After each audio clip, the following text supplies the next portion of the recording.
मोदींच्या निषेधार्थ महिला काँग्रेस पदाधिकाऱ्यांनी भाजप कार्यालयासमोर निदर्शने केली।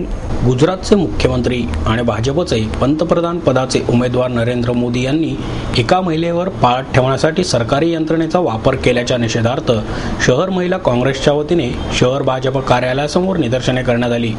भाजपच्या आप्पा बळवंत चौकातील कार्यालयासमोर निदर्शने करून मोदींच्या धिक्काराच्या घोषणा देण्यात आल्या। निदर्शनामध्ये शहराध्यक्षा स्नेहल पाडाळे, शहर सुधार समितीच्या अध्यक्षा लता राजगुरू यांच्यासह अनेक कार्यकर्त्या सहभागी झाल्या होत्या। आज पुणे शहर महिला काँग्रेस कमिटीतर्फे आम्ही गुजरातचे मुख्यमंत्री नरेंद्र मोदी यांचा निषेध व्यक्त करत आहोत।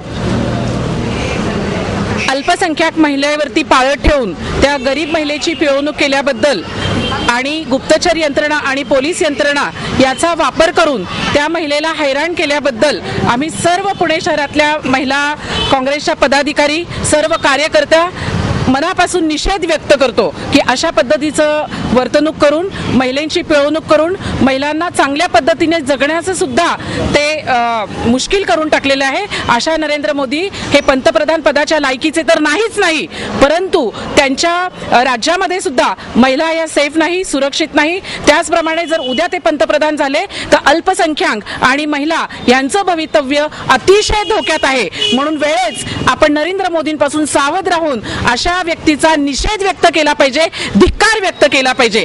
आज आपण महिला म्हणून 50% आरक्षण म्हणून महिला देखील आज पुढे आहेत, वेगवेगळ्या क्षेत्रामध्ये महिला आहेत आणि अशा महिलांची मानसिक आणि वाईट दृष्टीने पिळवणूक केल्याबद्दल पुन्हा एकदा आम्ही महिला काँग्रेसच्या वतीनं, पुणे शहर महिला काँग्रेसच्या वतीनं, महाराष्ट्र प्रदेशच्या महिला काँग्रेसच्या अध्यक्षा सौ कमलताई व्यवहारे यांच्या वतीनं या ठिकाणी निषेध व्यक्त करत आहोत।